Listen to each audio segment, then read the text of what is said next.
16 जुलाई के to the point the Hindu analysis में आपका बहुत स्वागत है।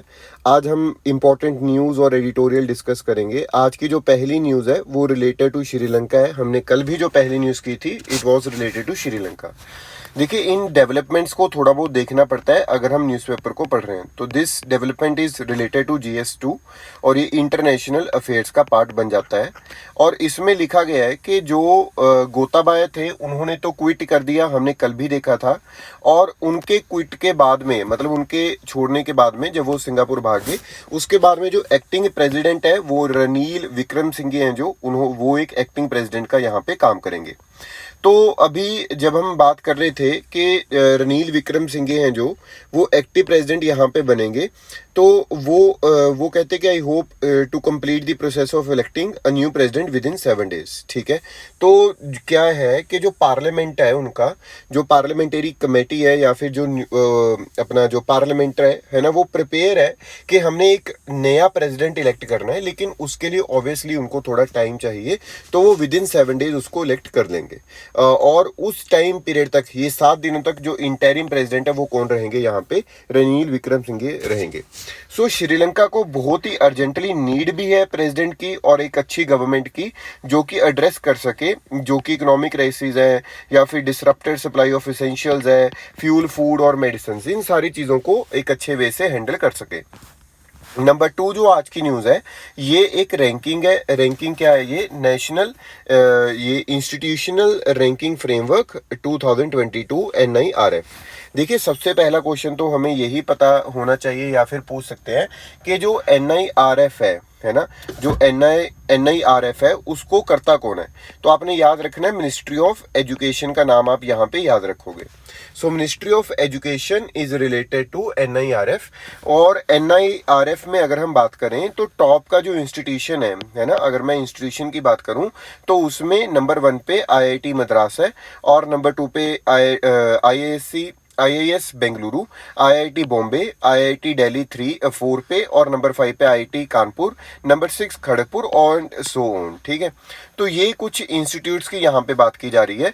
उसके बाद में अगर हम यूनिवर्सिटीज़ की बात करें तो जो JNU है, मतलब जवाहरलाल नेहरू यूनिवर्सिटी है, और जो जामिया मिलिया यूनिवर्सिटी है, अमृता विश्व विद्यापीठ यूनिवर्सिटी, ये टॉप 5 में आती है। इंस्टीट्यूट्स की नहीं, अब हम बात करें किस चीज़ की, यहाँ पे we are talking about just के यहाँ पे यूनिवर्सिटीज़ की। और अगर हम कॉलेजेस की बात करें तो उसमें मिरांडा हाउस ये नंबर 1, फिर हिंदू कॉलेज है, फिर प्रेसिडेंसी कॉलेज, लोयोला कॉलेज और lady Shri Ram college for women, ये पहले 5 में आते हैं। ठीक है, ये डेटा आपने याद रखना है, चाहे आप स्क्रीनशॉट ले लो या फिर आपको न्यूज़पेपर अगर आपके पास है तो चाहे उसमें से मार्क कर लो। फिर उसके बाद में अगर हम मेडिकल इंस्टीट्यूट्स की यहाँ पे बात करते हैं तो PGI चंडीगढ़ है जो वो पहले नंबर पे आता है, post graduate institute of medical education and research Chandigarh, CMC Vellore हो गया, national institute of mental health and neurosciences Bengaluru, Banaras Hindu university. So और टॉप 5 मैनेजमेंट के जो इंस्टीट्यूशन है उसमें नंबर 1 पे IIM अहमदाबाद है, IIM बेंगलुरु, IIM कोलकाता, दिल्ली और कोझिकोड है। ठीक है, तो इसमें मतलब ये सारा डेटा हमें याद रखना होता है। हाँ जी, तो जो कई बार रैंकिंग्स है उसको पूछ लिया जाता है और इस तरह के क्वेश्चन हमने पहले भी देखे हैं। सो और पहली चीज, दूसरी चीज, और कई बार हम ना इस तरह की रैंकिंग छोड़ देते हैं, लेकिन ये बहुत हेल्पफुल रहती हैं while writing the mains answer. ठीक है, तो ये भी थोड़ा सा आपने ध्यान रखना है साथ में। सो आगे अगर हम डिस्कस करें तो ये एक फोटो आई हुई है। वैसे तो हमने कावेरी के बारे में पहले भी देखा था, लेकिन ऑब्वियसली कुछ ना कुछ बच्चे ऐसे हैं जो डेली जुड़ते होंगे नए वाले, तो उनके लिए कावेरी को दोबारा गोदावरी रिवर को दोबारा डिस्कस करेंगे और आपकी रिवीजन हो जाएगी और जो नए बच्चे हैं उनको पता चल जाएगा गोदावरी रिवर के बारे में। देखिए, सबसे पहली चीज, जो गोदावरी रिवर है वो लार्जेस्ट पेनिनसुलर रिवर है, ठीक है, दक्षिण गंगा का। और सोर्स क्या है गोदावरी रिवर का?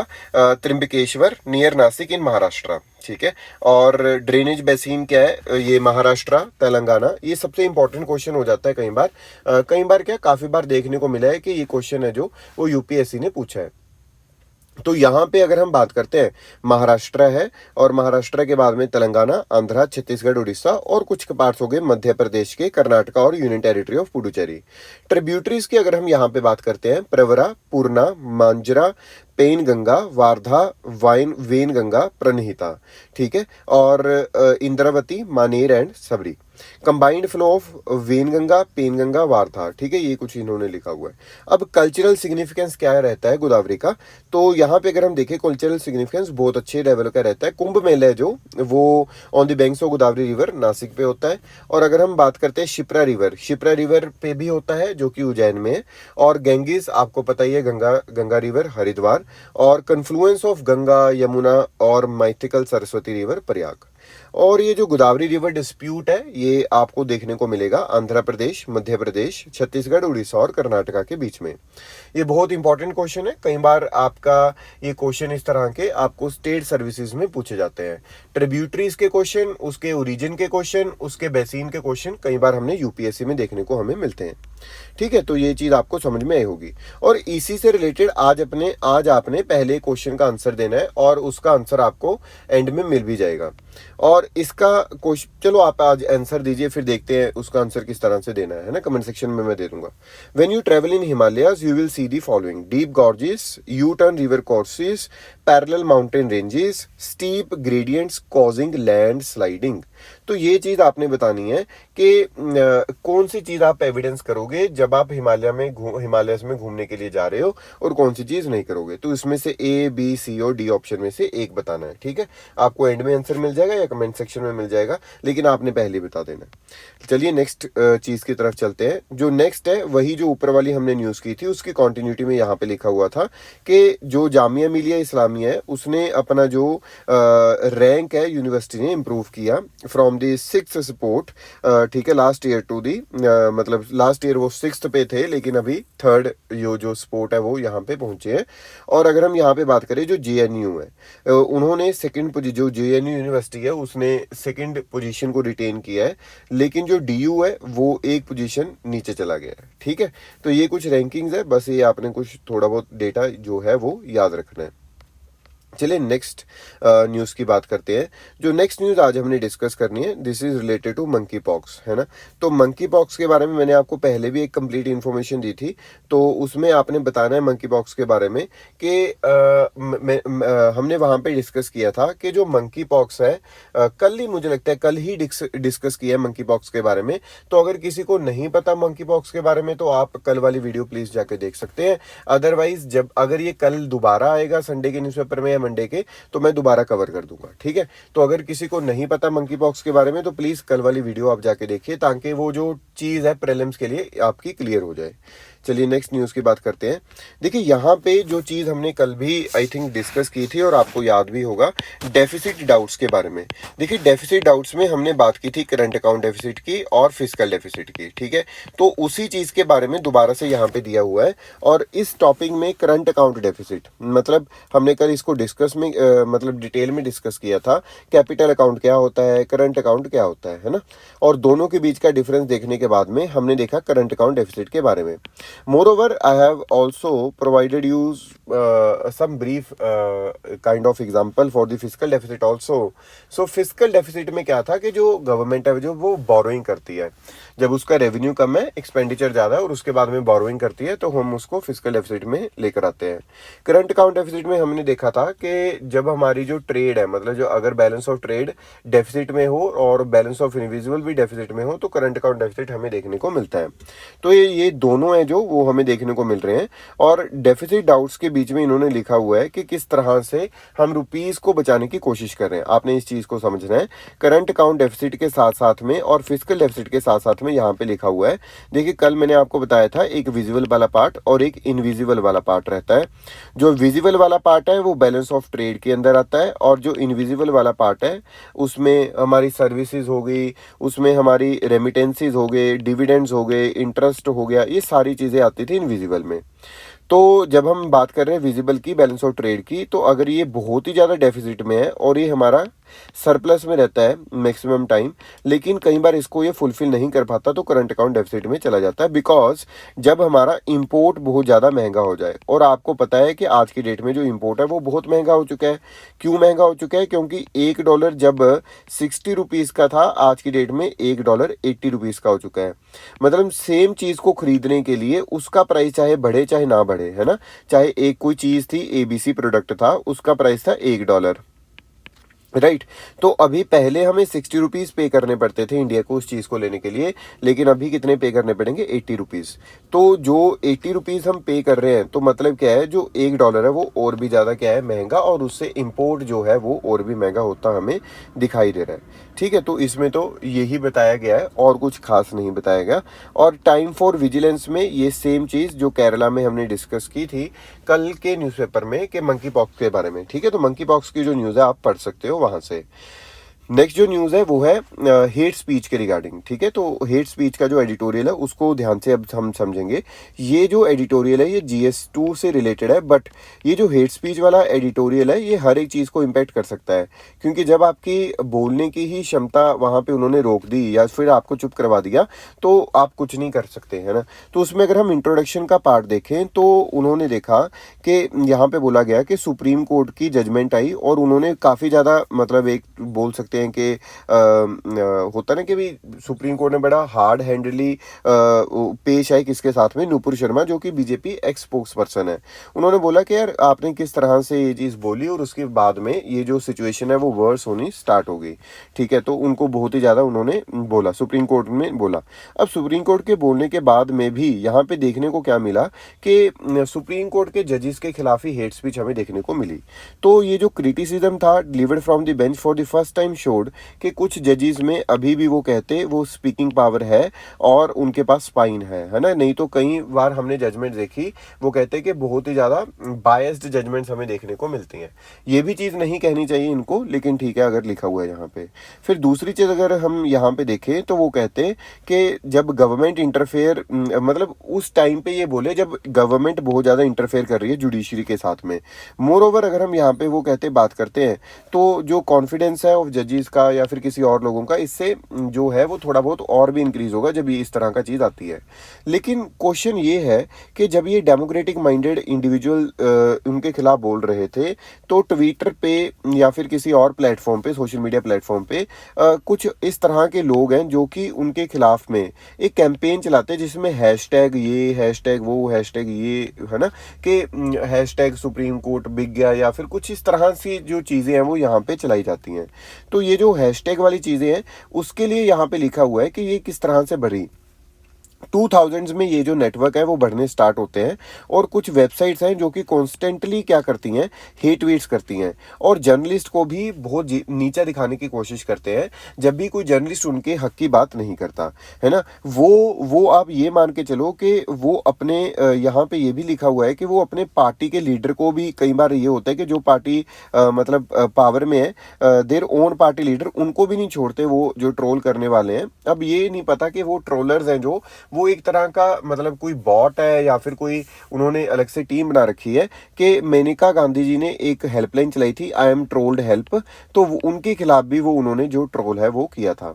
अब अगर हम यहाँ पे बात करते हैं तो कांग्रेस जो एक्सट्रीम एपिसोड हुआ था तब हुआ था जब ट्विटर पे ये हो रहा था कि जो कांग्रेस के यहाँ पे स्पोक्स पर्सन थे उनको निर्भया स्टाइल रेप की तरह ट्रोल्स के लिए बात की गई थी, मतलब रेप के लिए मतलब धमकाया गया था, वो ट्रोल चला था।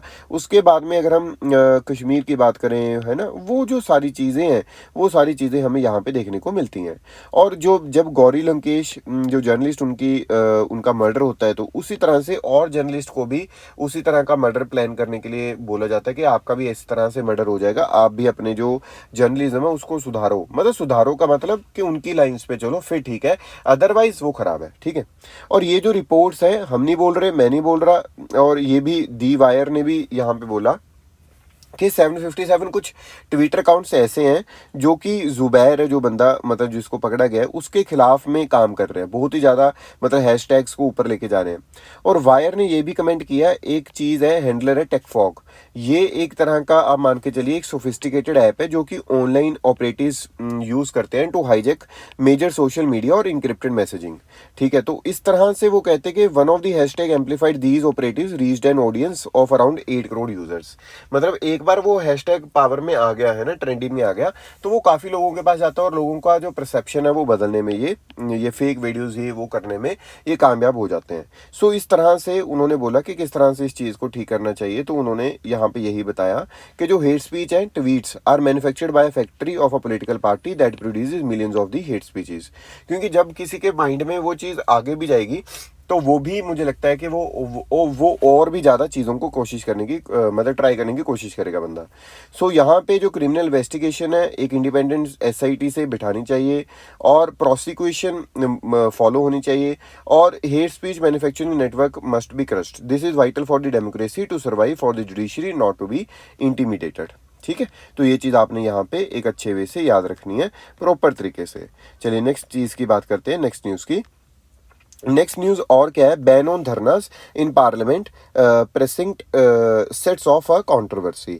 ये जो न्यूज़ है ये GS2 से रिलेटेड है। ठीक है ना जी। अब यहाँ पे आपने देखा होगा कई बार ना पार्लियामेंट के बाहर कई लोगों ने तो बिस्तरी लगा लिया था वहाँ पे, है ना, वो अपना बस डंडे डुंडे से वो लेकर बैठ गए थे वहाँ पे, कईयों ने हल्ला भी किया था, कईयों ने मारपीट कर दी थी, है ना। फिर उसके बाद में थे कई लोग ऐसे हैं। तो उसके बाद में अब ये देखने को मिल रहा है कि जो पार्लियामेंट के प्रेमाइसेस है ना, उसके जो पार्लियामेंट के प्रेमाइसेस है वहाँ पे वो कहते हैं यार कि ना आप धरना कर सकोगे, ना आप डेमोन्स्ट्रेशन, स्ट्राइक, फास्ट और the purpose of performing any religious ceremony, इस तरह की कोई चीज़ यहाँ पे नहीं करनी, अदरवाइज आपको प्रॉब्लम क्रिएट हो सकती है। अगर आप ये चीज़ें करना चाहते हो तो पार्लियामेंट की प्रेमाइसेस से बाहर करो, हम आपको कुछ नहीं बोल रहे। अगर आप if you want to do these kind of things you can do, but out of the premises of parliament, ये एक चीज यहाँ पे बोली गई है। तो अब ये एक नई कंट्रोवर्सी को जन्म देगी। जब भी सेशन होता है तो उसमें बोला जाएगा कि ये इस तरह की चीजें क्यों की जा रही हैं। ठीक है जी। लेकिन ऑब्वियसली कि जो पार्लियामेंट का जो चीज़ है वो ख़राब हो जाती है, इस वजह से वो बोला जाता है कि यार ये चीज़ गलत है। नेक्स्ट न्यूज़ की बात करेंगे। जो नेक्स्ट न्यूज़ है यहाँ पे, rise in unvaccinated children in India. WHO और जो यूनिसेफ है उसने एक डेटा पब्लिश किया। उसने बोला ड्यू टू दी कोविड-19 पेंडेमिक, जो डायप्थीरिया है, जो टेटनस है और जो पर्ट्यूसिस है, इसकी जो कंबाइंड वैक्सीन है वो पहले जितने बच्चे लगवाते थे उससे भी कम बच्चों ने लगवाई। उनकी जो मतलब जो नंबर है वो डबल हो गया। पहले 1.4 मिलियन था 2019 में, अब 2.7 मिलियन हो गया 2021 में। तो एक अच्छे वे से यहाँ पे वैक्सीनेशन होनी चाहिए बच्चों की, अदरवाइज ये जो प्रॉब्लम्स है बाद में बहुत ज़्यादा दिक्कत देते हैं। नेक्स्ट न्यूज़ की बात करते हैं। नेक्स्ट न्यूज़ है हमारे पास यहाँ पे, ईरान और जो बेलारूस है वो SCO के नए मेंबर्स यहाँ पे बनेंगे। SCO के नए मेंबर्स कौन बनेंगे? ईरान और बेलारूस। ठीक है, और ईरान और बेलारूस के बारे में तो हमें क्या ही पता होना चाहिए, लेकिन SCO के बारे में हमें कंप्लीट इन्फॉर्मेशन होनी चाहिए। तो SCO के बारे में आज हम कंप्लीट इन्फॉर्मेशन लेते हैं। और SCO का जो हेडक्वार्टर मैं आपको पहले बता देता हूँ वो है बीजिंग, चाइना में। ठीक है, ये बीजिंग चाइना में SCO का हेडक्वार्टर। यहाँ पे देखिएगा, पहली चीज जो SCO है वो एक परमानेंट इंटरगवर्नमेंटल इंटरनेशनल ऑर्गेनाइजेशन है। ठीक है। नंबर 2, ये एक यूरेशियन पॉलिटिकल, इकोनॉमिक और मिलिट्री ऑर्गेनाइजेशन है जो कि जिसका एम है वो मेंटेन करती है पीस, सिक्योरिटी एंड स्टेबिलिटी। ये क्रिएट हुई थी 2001 में। जो SCO चार्टर है वो साइन हुआ 2002 में और ये फोर्स में आता है 2003 में। ये एक स्टैट्यूटरी डॉक्यूमेंट है जो कि आउटलाइन करता है ऑर्गेनाइजेशन के गोल को, प्रिंसिपल को, as well as its structure and core activities. जो SCO की ऑफिशियल लैंग्वेज है वो रशियन और चाइनीज़ है। और अगर हम बात करें कि किस तरह से ये क्रिएट हुआ, SCO क्रिएट होता है 2001 में। कजाकिस्तान, चाइना, मतलब prior to the creation of SCO 2001 में जब ये क्रिएट होता है उससे पहले तक कजाकिस्तान, चाइना, किर्गिस्तान, रशिया और ताजिकिस्तान ये मेंबर्स थे और इसका नाम था शंघाई 5। शंघाई 5 फिर उसके बाद में बढ़ता गया और उसमें मेंबर्स हैं जो वो आते गए। इंडिया और जो पाकिस्तान है वो मेंबर्स बनते हैं 2017 में। लेकिन रिसेंटली अगर हम यहाँ पे देखें तो मेंबरशिप किस किस के पास है? China, Kazakhstan, Kyrgyzstan, Russia, Tajikistan, Uzbekistan, India और पाकिस्तान। ऑब्जर्वर स्टेटस किसके पास में था? Afghanistan, Belarus, Iran, Mongolia. और अभी आपको ऊपर दिखी रहेगी हेडलाइन, है ना, कि ईरान और बेलारूस ये एक न्यूएस्ट मेंबर बनेंगे ऑब्जर्वर स्टेट से ऊपर उठ के जो ऑब्जर्वर स्टेटस था वो इनसे ले लिया जाएगा, ऑब्वियसली इनको फुल टाइम मेंबर बना दिया जाएगा। डायलॉग पार्टनर और कौन कौन है यहाँ पे, अजरबैजान है, Armenia, Cambodia, Nepal, Turkey, Sri Lanka. Right, तो ये कंप्लीट इन्फॉर्मेशन है एससीओ के बारे में, इससे ज़्यादा कुछ नहीं पूछेगा, सिर्फ आपने याद रखना है यहाँ पे headquarter which is Beijing, China. ठीक है, नेक्स्ट न्यूज़ की बात करते हैं। जो नेक्स्ट न्यूज़ है, rupees like to inflate import global travel bills. हमने ये ऊपर ही डिस्कस कर लिया था, मैंने आपको ऊपर ही बता दिया था कि जो रुपीज़ है वो गिरता जा रहा है, मतलब डेप्रिसिएशन होती जा रही है। $1 अगर 60 का था तो $1 अब 80 का होने वाला है। तो ऑब्वियसली सेम चीज़ को लेने के लिए हमें ज़्यादा पैसों को पे करना पड़ेगा, और अगर हमें ज़्यादा पैसों को पे करना पड़ेगा तो वो हमारे लिए क्या होएगी, महंगी होएगी चीज़।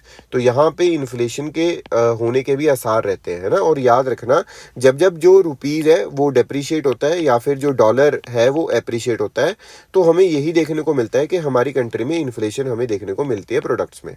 राइट, तो ये चीज़ आपने यहाँ पे एक अच्छे वे से याद रखनी है। और ये हो क्यों रहा है, उसका रीज़न मैंने आपको पहले भी बताया था कि जो यूएसए है उसने क्या किया, फेड टेपरिंग। फेड टेपरिंग का मतलब क्या होता है कि यहाँ पे यूएसए ने अपनी जो इंटरेस्ट रेट है इन्फ्लेशन को कम करने के लिए वो इंक्रीज़ कर दी। जब इंटरेस्ट रेट यहाँ पे इंक्रीज़ होती है इन्फ्लेशन को कंट्रोल करने के लिए, डिक्रीज़ करने के लिए, तो हमें एक चीज़ यहाँ पे देखने को मिलती है, with the interest rate increase inflation decrease, और इंटरेस्ट रेट इंक्रीज करने से जब इन्फ्लेशन डिक्रीज हो जाएगी तो उनका तो सही हो जाएगा, लेकिन जब इंटरेस्ट रेट ही बढ़ गई तो जितना भी पैसा इंडिया में था यूएसए के लोगों का वो यहाँ से निकाल के अपनी कंट्री में लेके जाने लगे, क्योंकि वहाँ पे जो इंटरेस्ट रेट है वो उनको अच्छा मिलने लग गया। मोर ओवर जो पैसा लोग सस्ता वहाँ पे ले रहे थे वो भी लेना बंद हो गए, और वहाँ पे जब सस्ता पैसा लेना बंद हो गए और अब क्या हो गया, वहाँ पे प्रॉब्लम क्रिएट होने लगी। तो जब पैसे का फ्लो नहीं है, ठीक है, वो इंडिया में भी इन्वेस्ट नहीं कर रहे, तो इन्वेस्टमेंट भी कम होगी। पहली चीज़ तो यहाँ पे इन्वेस्टमेंट डिक्रीज होगी, और दूसरी चीज़ जब अपनी कंट्री में अच्छा इंटरेस्ट रेट मिलने लग गया तो वो अपनी कंट्री में भागने लग गए। जब डॉलर हमारी मार्केट से निकलेंगे, है ना, जब डॉलर हमारी मार्केट से निकलना स्टार्ट हुआ, डॉलर हमारी मार्केट से निकलना स्टार्ट हुआ, पहला पॉइंट है, तो होगा क्या, डॉलर की जो डिमांड है वो क्या हो जाएगी, इंक्रीज हो जाएगी, और जो सप्लाई है वो क्या हो जाएगी, डिक्रीज हो जाएगी। और जिस चीज़ से होगा क्या, यहाँ पे इस चीज़ से जो डॉलर है वो एप्रिशिएट हो जाएगा और जो रुपीज़ है वो डेप्रिशिएट हो जाएगा। राइट, तो ये चीज़ आपने यहाँ पे एक अच्छे वे से प्रॉपर तरीके से याद रखनी है। नेक्स्ट चीज़ की हम देखते हैं, अगर कोई न्यूज़ है पढ़ने वाली आज, और कोई न्यूज़ नहीं रह जाए पढ़ने वाली, सो चलते हैं और कल को मिलेंगे। और till the time revise your notes, bye bye, take care.